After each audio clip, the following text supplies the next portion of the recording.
You want to make sure that it's laying flat when you're pressing it, and then you can spread this part open as you press it out.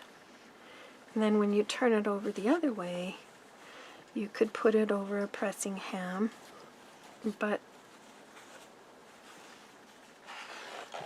this one's so small, I'm just going to press up from the bottom on the outside and just kind of blend that.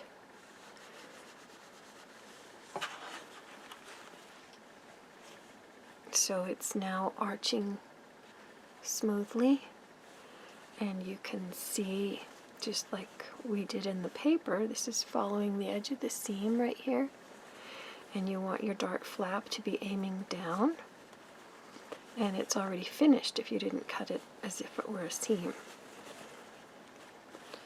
So I'll do the other side the same way.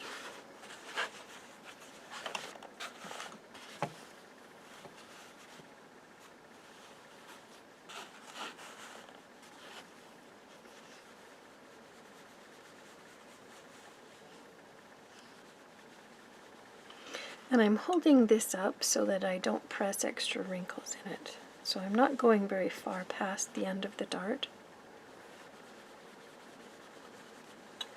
I'm just making sure that it's nice and flat.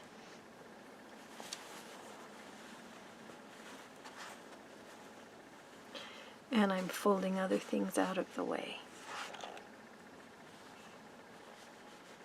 And now I'm making sure that there's no wrinkles. Sometimes when you press a dart from the other side, you can press a wrinkle into it as you're going. So if you come back to the outside and just smooth out that end. And then for a little dart this size, you could probably put a little pincushion tomato underneath it and use that to press it over. Alright, so I'm not going to sew this together yet, but I am going to press this part. So if I lay this out and the circle that I had, if I fold it back on itself, I want to make sure that it lines up and matches nicely. And what you should get when you're putting this circle together is that right here, the shoulder facing seam line and the shoulder seam line should line up right on top of each other. And then you'll get the same thing happening on the other side. So your front is going to be an exact match. Your shoulder seams in the front should be exactly the same and have the same measurement here from that fold line. But then the back, when those are in position correctly, your back is going to be slightly bigger than that back facing, so we'll have that same thing happen that we had in the shoulder, and the collar will be the same size as the facing, but our back body has that little bit of ease for a dart in it. So when we sew this, from the outer edge to my thumbs will be equal, and then these will each have an extra 1/8 of an inch on each side of the body. But we'll come back to that. Okay, so it's all nicely pressed. If you haven't pressed a nice straight line where your fold back and extension is, go ahead and do that.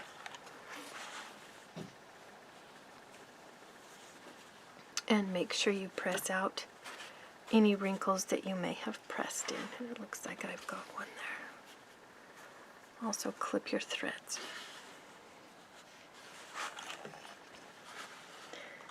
And if you find that things are not lining up the way that the pattern is meant to be lining up, then you need to go back and check and make sure that your seam allowances, that you used the correct ones, that you sewed out the amount of seam allowance that you allowed.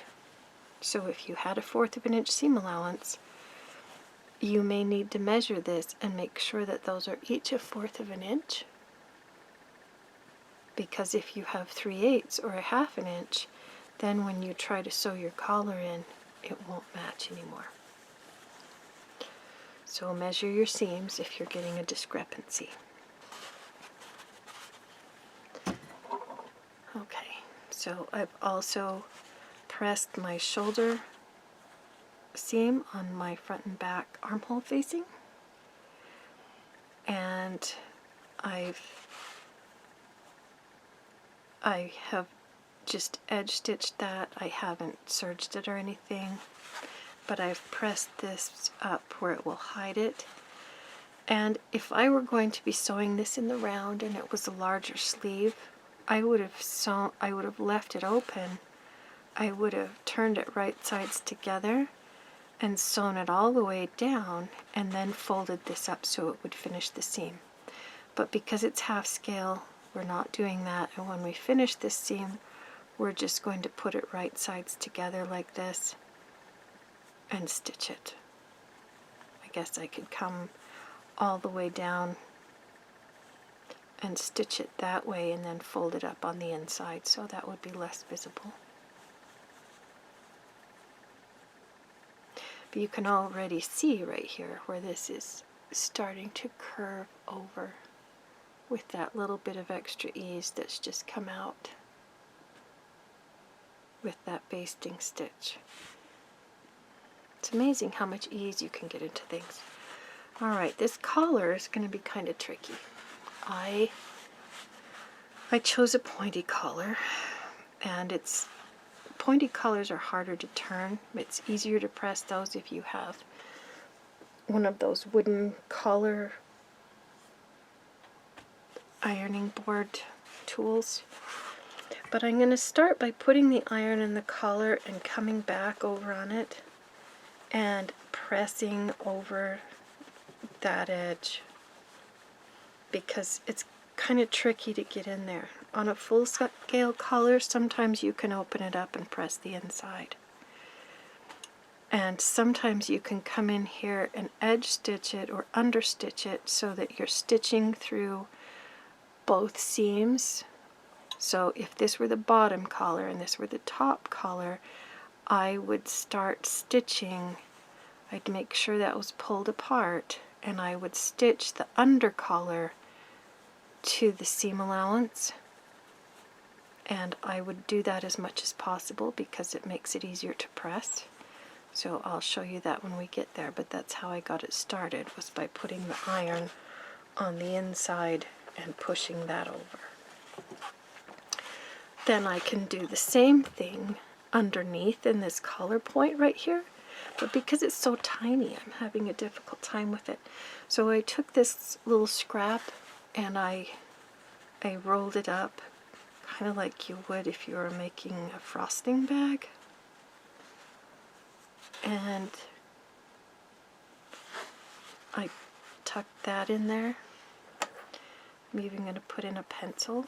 So I'm kind of making my own tools as I go along because this is so tiny, it's hard to press. So I know your pressing isn't going to be perfect, but I'm hoping that this helps a little bit.